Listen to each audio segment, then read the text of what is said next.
Meu nome completo é Augusto Hélio Ribeiro Dias, mas quando eu estive envolvido na política, mas não como à frente da política, mas mais para trás na política, um relacionamento mais próximo no tempo do prefeito Joaquim Bevilacqua, achamos por bem, ele e eu, assim, tem que ser o nome mais curto, né? Como todas as pessoas que trabalham no meio. Aí ficou Augusto Dias. Eu adotei. E eu me sinto muito confortável com esse nome.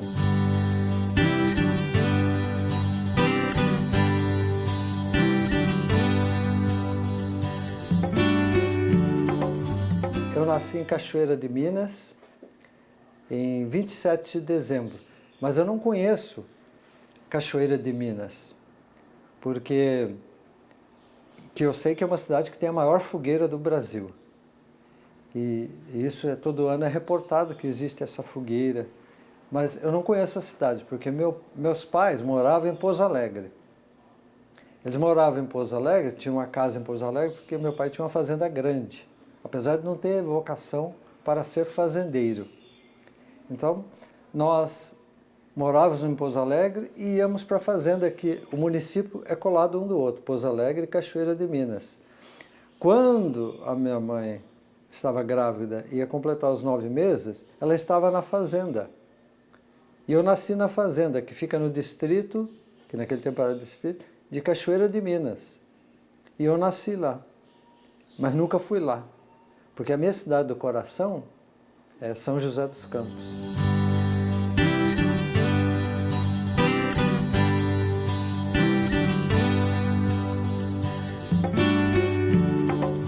Com 6 e 7 anos, meu pai, que não era fazendeiro, vendeu uma grande fazenda produtiva e veio para São Paulo, para o estado de São Paulo. Aí uma pequena peregrinação por Taubaté, 1 ano, alguma coisa não foi bem, porque quando você é criança, tem 7 anos, 8 anos de idade, você só quer ser feliz, né? E eu queria só ser feliz, sabe? Então, estava tudo bem para mim. Aí finalmente ele parou aqui, decidiu parar aqui. Depois de 1 ano, nós morávamos perto daquela icônica igreja de Santa Terezinha, em Taubaté, e morávamos numa rua bem atrás, ali no Sobrado, e viemos para São José dos Campos, que era uma cidade, naquele tempo, bem diferente de hoje, né? Eu me lembro que o primeiro endereço nosso foi um endereço que era mais ou menos chique naquela época, que era a Rua Carvalho de Araújo, moravam vários médicos lá, muitas casas boas, ao lado da avenida que desce.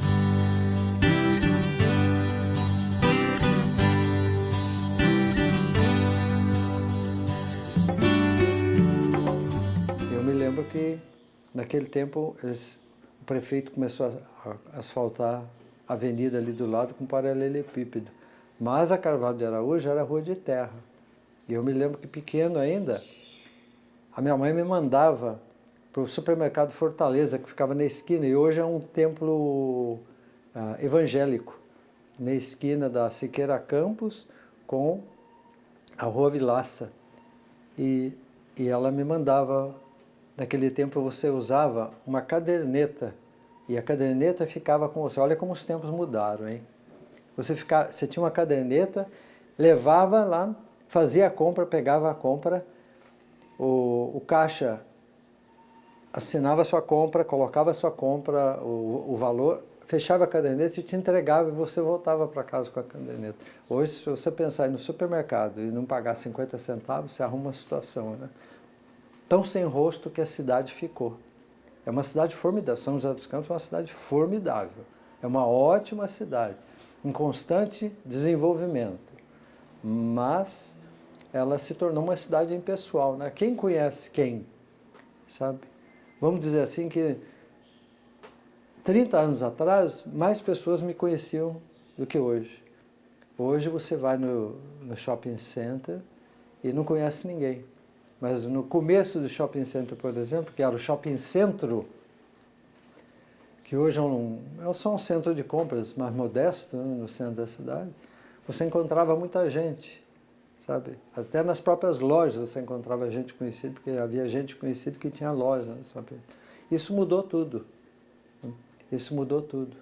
E quando eu era pequeno, a cidade já estava se livrando do estigma da tuberculose.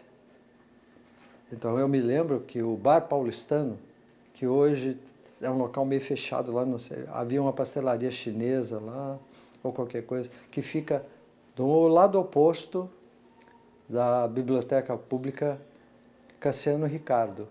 Então, a gente ia naquele bar, e eu lembro do meu pai, porque eu era garoto, eu não tomava café. Mas o meu pai tomava café. E a xícara dele ficava num lado, ele e de outras figuras da cidade, ficava do lado do container que fervia a xícara para o comum das pessoas, porque as xícaras eram fervidas, né, que ele ficava fervido o tempo todo. Mas havia algumas pessoas que, para evitar contágio, naquela ilusão de evitar contágio, as xícaras ficavam do outro lado.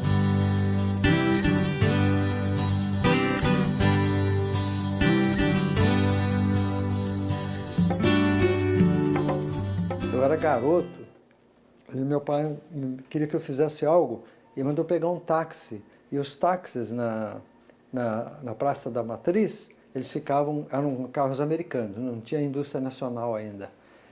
Eles estacionavam de costas. E era um carro preto, cinza, azul, mais ou menos. A maioria preto e cinza. E o meu pai, nós morávamos na Rua Carvalho de Araújo ainda, na Vila Maria. Meu pai pediu para eu pegar um táxi para ir não sei aonde, que eu não me lembro.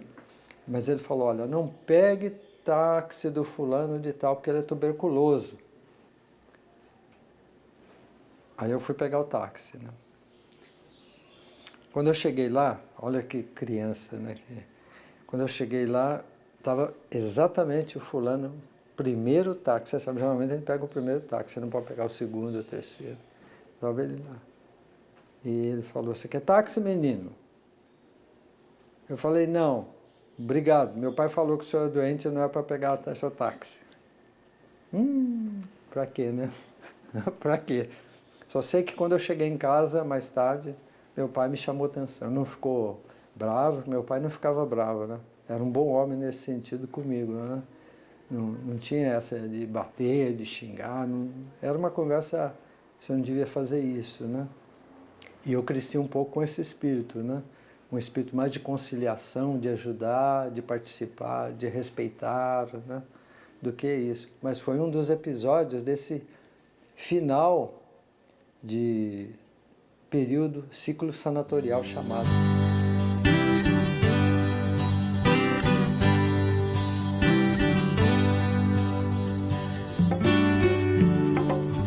Quando foi inventada a streptomicina, no final dos anos 1940 e pouco já foi inventada. E a aplicação, até os programas governamentais para se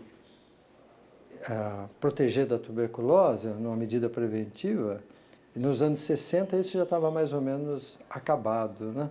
Apesar de haver tuberculose, você vê pessoas ainda tossindo, etc. E naquele tempo a cidade era tão pequena que ir para o sanatório Vicentina Aranha, hoje Parque Vicentina Aranha, era uma aventura que eu nunca fiz. A minha vida toda, eu nunca fui para lá porque era muito longe. Sabe? Era muito longe para lá. Só muito mais tarde é que eu tomei conhecimento, olha, que pode passar na frente, que não tem problema nenhum. E para você ter uma ideia, eu só entrei, porque essas coisas são um pouco difíceis, né? Eu só entrei no Vicentina Aranha nos anos 80, quando o provedor era o Edinardo, o ex-prefeito Edinardo de Paula Santos, e o Fernando Fagundes, que era meu amigo, falou, vem cá, eu vou te arrumar certas coisas aqui, né? Vou mostrar álbum de foto, me deu um álbum de foto em confiança, oficial, que está lá com você agora no arquivo. Ele me deu aquele álbum inteirinho, do jeito que ele deu aquele álbum, em uma semana eu copiei e devolvi a ele. Em uma semana o álbum do jeito que ele me entregou, sabe? Tal o grau de confiança que ele teve em mim. E mais tarde eles passaram para o arquivo público, né? Que é de absoluta confiança também, né? Sabe? Então foi um aspecto, a primeira vez que eu entrei, e eu fiquei encantado. Eu fiquei encantado. No último sábado, eu fui a um evento da Semana Cassiano Ricardo no Parque Vicentino Aranha, e eu não deixo de sentir a mesma emoção daquela coisa que era o ciclo sanatorial, sabe? Que eu não fui um doente, meu pai não era um doente, não era nada disso. Mas aquele estigma existia. Assim como havia barbeiros, e eu me lembro de um barbeiro, na rua 15 de novembro, e eu me lembro da plaquinha lá, não atendemos doentes. Logicamente não atendemos pessoas portadoras de tuberculose, né?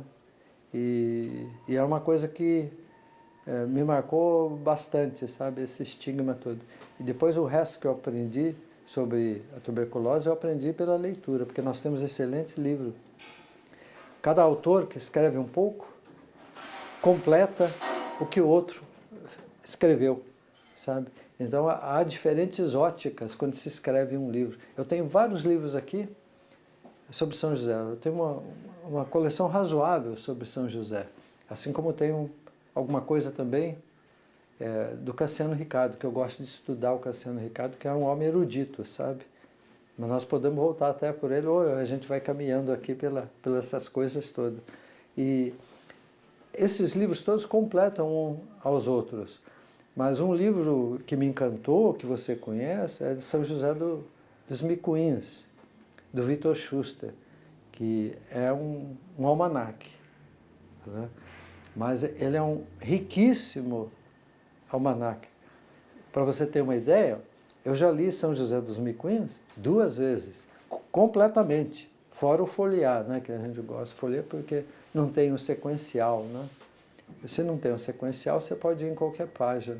Mas é um livro riquíssimo sobre aquele período e sobre a minha meninice, né, da São José, que hoje não existe.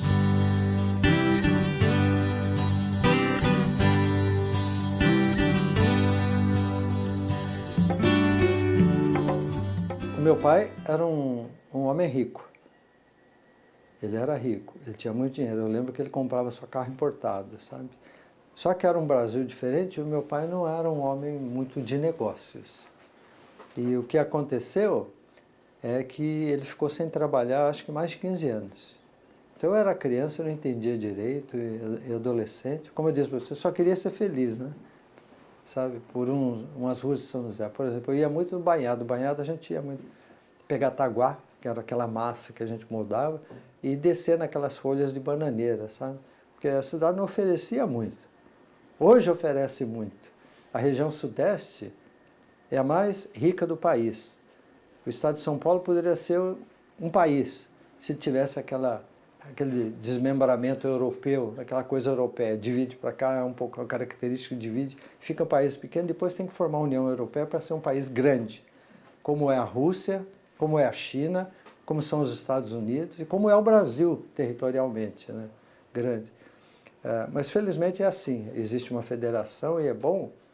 E mesmo assim, o meu pai, após 15 anos de vida bem sossegada, só gastando dinheiro, você sabe, se você gastar e não ganhar, mesmo que você tenha muito, num tempo difícil de investimentos, diferente, não as facilidades de hoje, acabou perdendo tudo. Teve um acidente muito sério, ele gostava de caçar, foi pendurar a Winchester, ele pendurou pelo gatilho, o tiro veio e desceu. Aí foi UTI, que naquele tempo não era bem UTI, né? Ficava num quarto lá, em quase semicoma, por 2 ou 3 anos, eu ainda era criança, e acabou perdendo tudo, né? Mas ele era contador de formação, foi gerente de banco, e aí eu fui estudar, quando criança chegando aqui, eu fui estudar no Olímpio Catão, mas o antigo Olímpio Catão, que era um prédio muito bonito, estilo eclético, mourisco, né? Aquela coisa bem assim, muito bonito, mas naquele tempo São José dos Campos não tinha fundação cultural, não tinha arquivo público, não tinha preservacionismo, não tinha nada. E, logicamente, o prefeito Eumano Veloso, vendo as condições do prédio, há reportagens no arquivo público, há jornais que relatam o precário estado, mas esse precário estado hoje seria reformado, como foi reformado Benedito Alves e outros, a estação de Limoeiro, etc. Mas naquele tempo não se tinha essa coisa preservacionista, mesmo porque preservacionismo é para italianos, para franceses, para ingleses. Eles preservam naturalmente o que eles têm. Além da construção mais robusta, eles preservam o que eles têm. E nós não, ao contrário, né? Nós não temos essa coisa tão preservacionista. Apesar de Portugal ter uma boa arquitetura, mas é uma arquitetura mais simples se comparada com esses países. E Portugal, ao tempo de descobrimento e depois, sempre foi um país muito pequeno e não exatamente a melhor corte da Europa, né? Era mais simples, não tinha a pompa, a circunstância e a força que a realeza inglesa, por exemplo, tem. Era absolutamente diferente, né? E isso, depois de um ano, eu saí da escola, o prédio foi demolido e construíram o que existe hoje, né? Que é um prédio mais retangular e cumpre as suas funções como escola, né? Mas como arquitetura, como história deixada para trás, num prédio que foi doado pela família Baracho, um prédio doado, foi uma pena, né? Já o mesmo sentimento eu não tenho do Cine Palácio, porque ele traz mais para você as memórias suas, mas arquitetonicamente não tem um valor, né? E foi um centro de encontro, realização de solenidade, de cinema de uma época da nossa cidade.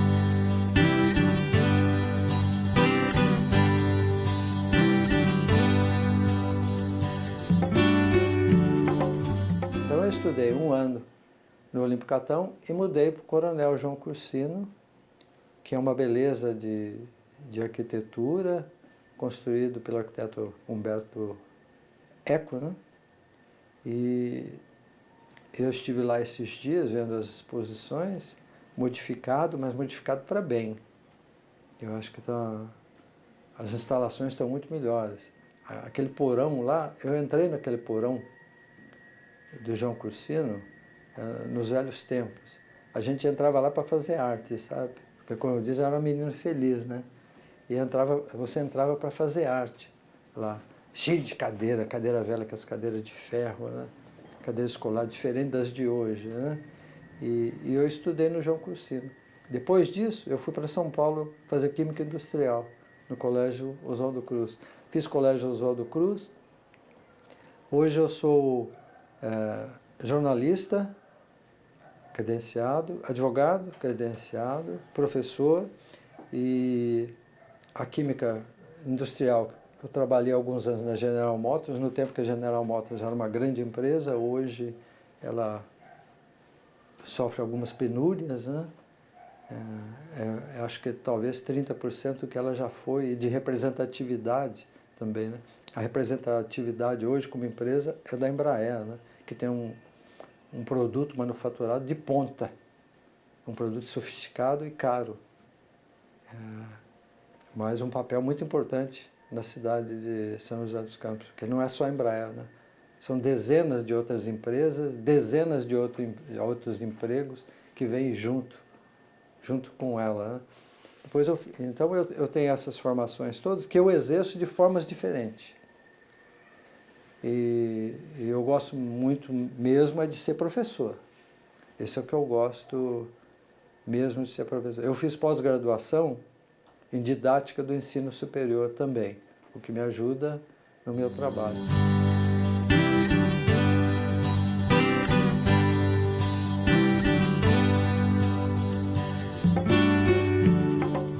No ano de 2000, eu tive a honra de receber o título de cidadão joseense na Câmara Municipal, que ainda era no prédio do João Cursino, que é esse prédio que nós temos a foto aqui atrás, onde eu estudei.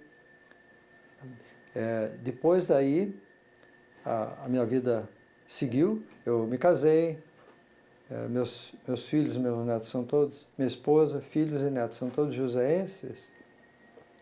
E eu comecei, quando eu estava no Lions Club, principalmente na presidência, porque eu ocupei várias presidências em várias entidades. Tudo isso o tempo apaga, mas fica para você as lições. Porque ruim é ficar em casa doente sem fazer nada. Ruim é ficar em casa sem fazer nada, com saúde e sem fazer nada. Porque a ilusão de se aposentar, ela mata as pessoas, sabe? Porque nós temos que usar o corpo e a mente. E eu procuro usar o corpo e a mente, porque nós podemos fazer mais pelos outros, sabe? Pouco que seja, nós podemos fazer mais pelos outros, se nós formos ativos, sabe? Se nós lermos, não aprendemos. Quando eu estava na escola, principalmente no ensino fundamental, os primeiros estudos, eu queria mais, como eu disse, ser feliz e não estudava muito. Depois que eu fui para a universidade, aí eu comecei a ver a importância do estudo, sabe? Aí eu falei, eu não estudo mais, eu aprendo. Você sabe que o Leonardo da Vinci, ele era um gênio. Todo mundo sabe que ele era um gênio, todo mundo conhece o nome dele, mesmo que não conheça tudo que ele fez. Mas ele era um homem, por exemplo, ele desenhou o primeiro helicóptero. Para desenhar o primeiro helicóptero, não foi só a genialidade dele, não. Ele era curioso, mas ele comprou livros e estudou, porque ele gostava muito de ler. Então ele comprou livros sobre pássaro e viu que a libélula, ela tem dois movimentos, o da frente, da asa da frente e de trás. Esse movimento, os primeiros inventores do mais pesado que o ar, Santos Dumont, os irmãos americanos, os irmãos Wright e o Berlioz da França, eles usaram esses estudos para fazer os primeiros aviões no final do século XIX e início do século XX, né? Usaram para fazer os primeiros. Então você veja só, o conhecimento é essencial para a nossa vida, sabe? Sempre aprender. Nós não podemos achar que nós temos que, eu tenho que estudar, eu tenho que fazer tarefa, eu tenho. A gente devia colocar isso como eu vou adquirir conhecimento, porque se você adquirir conhecimento nas várias áreas possíveis, nós não precisamos ser polímatas, nós não precisamos ser dominadores de todas as ciências. Nós precisamos saber um pouco de cada coisa para poder passar, para poder ser melhor, um ser humano melhor e passar para os outros. Então, quando minha vida seguiu profissional e tive trabalho na escola muitos anos, as circunstâncias econômicas do país na época me levaram a deixar o negócio, mas tudo passado, tudo superado também.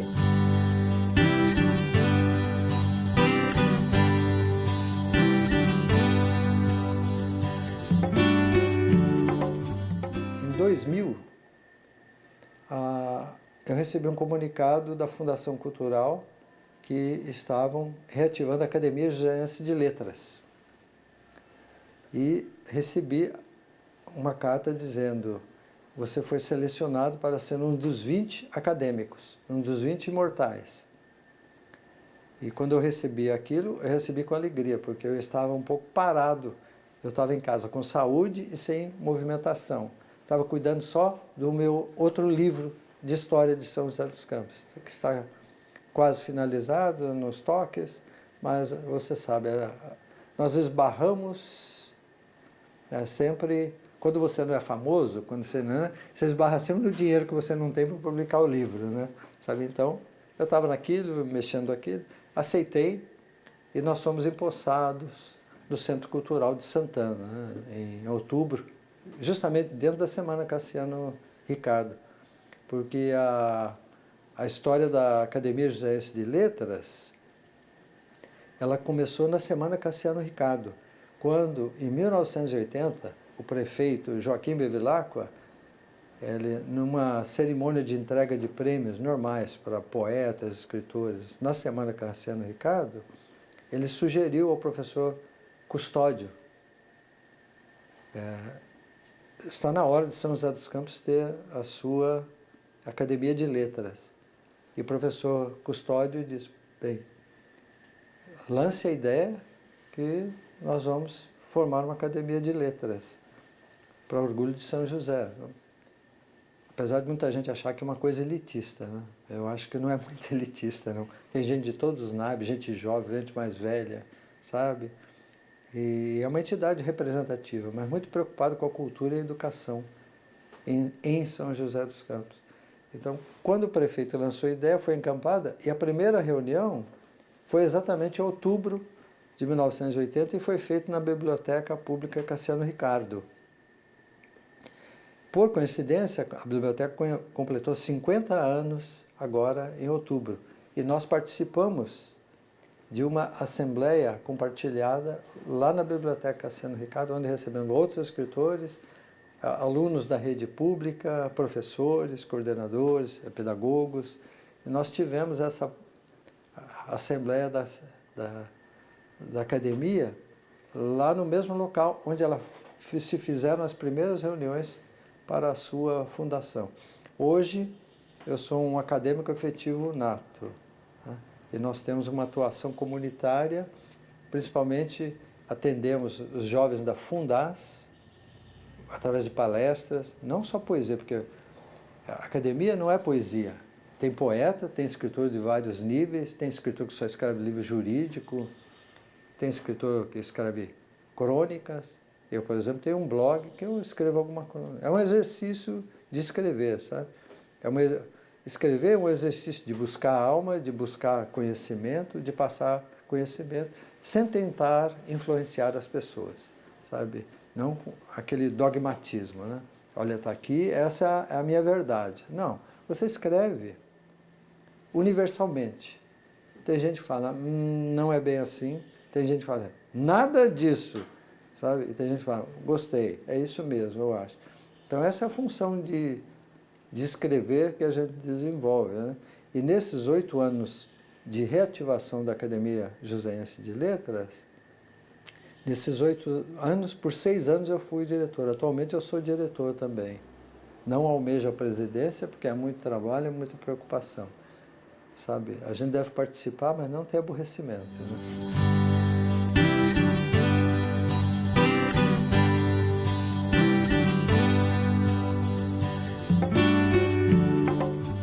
Eu tive a ideia, eu mexia com as coisas, colecionava as coisas, doei algumas coisas por arquivo público, porque eu não tinha um espaço adequado para guardar o volume de certas coisas que tinham e que podem ser importantes para a cidade, talvez não exatamente hoje tudo, mas amanhã pode ser importante para a cidade, porque o arquivo público do município é como se diz, o bastião, a última fortaleza da história da cidade, é o repositário de tudo que acontece na cidade que tem importância. Aí a gente fala, mas por que eu vou saber história, data, Napoleão, ou isso, aquilo, os internacionalmente famosos, ou história de São José? Por quê? É importante. Um prefeito, por exemplo, bom prefeito, ele não doou uma área para uma grande empresa no Aquários, e a grande empresa acabou se interessando mais em ficar em Taubaté, onde já tinha uma outra empresa, juntou aquilo, houve uma fusão, e não deixaram a área, e hoje não é o Aquários, que é o bairro mais prominente de São José dos Campos, e com perspectivas de mais coisas melhores, que levam São José até a ser uma metrópole melhor, se esse projeto naquela área vazia lá for encampado ou não, eu não sei. O futuro a gente nunca sabe, sabe? Mas esse material todo em poder do arquivo público vai revelar a nossa história. Como eu falei, a área estava lá. A gente olha na história e fala, peraí, mas será que São José não vai crescer mais? Por que eu vou cortar esse pedaço de terreno aqui, dar para alguém e depois não pode ninguém crescer, nem para o norte, nem para o sul, nem para o leste, nem para o oeste? Está bloqueado. A sorte facilitou. Assim como histórias de antanho, histórias de acho que 1930, 40, da história de alguém que sugeriu uma boate no centro da Praça Afonso Pena. Quer dizer, inconcebível se tivesse uma boate. Depois de uma boate, viria o que mais? Dentro da Praça Afonso Pena, que é um pequeno pulmão verde hoje, né? E que preserva uma história longa. E foi uma área espaçada, ficou lá, ficou nua, ficou em terra, depois algumas plantas, depois veio o seu Gregorovitch, e fez o Jardim do Gregorovitch, que é a própria Praça Afonso Pena, e hoje tem um outro valor para a cidade, né? Então, essas coisas, quando eu comecei, eu gosto da cidade, as raízes estão aqui, decidi escrever o livro. É um livro modesto, mas eu tenho que até agradecer o Arquivo Público, você e os outros lá, porque sempre mostraram para quem chega lá para fazer pesquisa o meu livro. Eu prometo que o outro livro vai ser muito melhor. Ele é muito melhor. Inclusive, eu fiz uma coisa interessante, é que eu começo a falar de história, mas eu faço um pequeno resumo do mundo. Qual é o contexto? É como se diz o pano de fundo, né? O que eu tenho nas minhas costas aqui? Eu estou falando alguma coisa, o que eu tenho nas minhas costas? E como pano de fundo, eu pego um pouquinho da história do mundo. Pego um pouquinho do que era a situação no Brasil, para a gente entender. E aí eu chego em São José dos Campos. E esse livro se chama São José dos Campos entre Liberdades. Subtítulo 1958-1978. Em 1958, São José dos Campos elegeu seu prefeito por voto direto, porque havia a questão de ser estância hidromineral. E isso aí impedia de eleger prefeitos. E em 58 ganhou esse direito, e foi esse período até 78 que ganhou de novo, porque em 1969, 70, o AI-5 nomeou, era um governo militar, o governo do país era militar, e nomeou-se o prefeito Sérgio Sobral de Oliveira, que eu coloco nesse livro. Talvez seja uma das primeiras obras que coloque um pouco dessa passagem do prefeito Sérgio Sobral de Oliveira. Como eu digo, eu não gosto nem desgosto de ninguém. Como pessoa que escreve, e o historiador sabe disso, pessoa que escreve, você tem que se ater aos fatos que você vê, que você sabe e que tem registro. Então, o livro é 58 a 72, 2 períodos de conquista do direito de escolher prefeito. E 78, novamente, a conquista do direito através da lei do ex-prefeito Robson Riedel Marinho. Nós adquirimos esse direito após o hiato de 8 anos, de 1970 a 1978, que não foram ruins para São José dos Campos, não. Na minha apreciação, como eu te falei, nós temos a história documental. Ela prova que houve desenvolvimento. E temos a história daquele que vive o dia a dia, que somos todos nós, que formamos a história e temos o nosso olhar. E no meu olhar, foi bom para São José dos Campos. Porque quando o prefeito falou, a cidade precisa expandir, o comércio precisa ir para a Vila Diana. Foi uma loucura, né? Sindicato do Comércio, os comerciantes falaram, o comércio tem que ficar no centro. Se tirar o comércio do centro, nós vamos falir, nós vamos isso. O tempo provou que a própria Vila Diana é pequena para o comércio, porque se espalhou mais, a cidade cresceu mais. Não que antes não tivesse crescido, porque a cidade, desde os anos 1950, 50, 60, ela crescia por volta quase de 6%. 50, 60, quase 6%, 60, 70, quase 6%, 70, 80, quase 6%, e depois foi caindo um pouco, houve crise no país, caiu para 13 e pouco, e hoje acho que se mantém um pouco abaixo de 2%, o que é bom, porque permite crescimento com qualidade de vida. Então, essa fase passando pelo Sobral foi muito boa, trouxe o anel viário, que não foi inventado pelo prefeito Sobral, não. O anel viário foi idealizado, foi pensado pelo prefeito Benoit de Almeida Vitoretti, que foi prefeito de 51 a 54, que ele chegava na sexta-feira à noite, e mais preferivelmente no sábado de manhã, ele pegava o carro dele e ia para São Paulo. Ele não vivia na cidade, ele era de São Paulo. Ele foi escolhido pelo governador Lucas Nogueira Garcês para vir para cá para tomar conta que era bom aluno dele no curso técnico de engenharia técnica em São Paulo, e era engenheiro sanitário e vinha cuidar, mas não era a alma dele aqui. Eu o entrevistei em São Paulo, não era a alma dele. Não era a alma dele, não era o que ele queria. Então ele ia embora todo final de semana e quando, em 54, ele pediu para sair.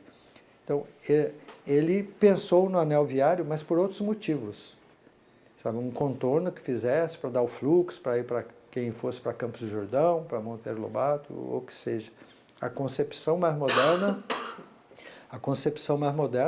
foi do prefeito Sérgio Sobral de Oliveira, desenvolvida pelo prefeito Edinardo de Paula Santos, e depois desenvolvida por todos os outros prefeitos. No meu blog, essa semana passada, eu publiquei uma foto tirada lá do meio do anel viário, em que lá no fundo você enxerga um pouco de vegetação e onde há hoje o shopping, o condomínio Colinas. E outra vegetação um pouco mais alta, um pouquinho mais à direita, onde está o shopping Colinas hoje. Quer dizer, no final de 1980, começo de 80 dos anos 80, ainda era um matagal onde é hoje cheio de vida e bonito até. Sabe, aquele prédio alto do shopping Colinas é bonito, tudo agora é bonito, e tudo cercado agora. Então esse processo todo continuou com alguns outros prefeitos, e o meu livro vai se encerrando exatamente nessa lei do Robson Marinho que eu publico. Eu publico a lei do Robson Marinho, no qual ele justifica todos os motivos para que a cidade deixasse de ser uma cidade hidromineral, né? E conseguiu, porque São José tinha alguns deputados que defendiam a tese também, né? E, espaldado na lei, finalmente o livro São José dos Campos entre Liberdade, 1958-1978, termina com essa aprovação e o povo podendo escolher os seus prefeitos, o que acontece até hoje e é irreversível.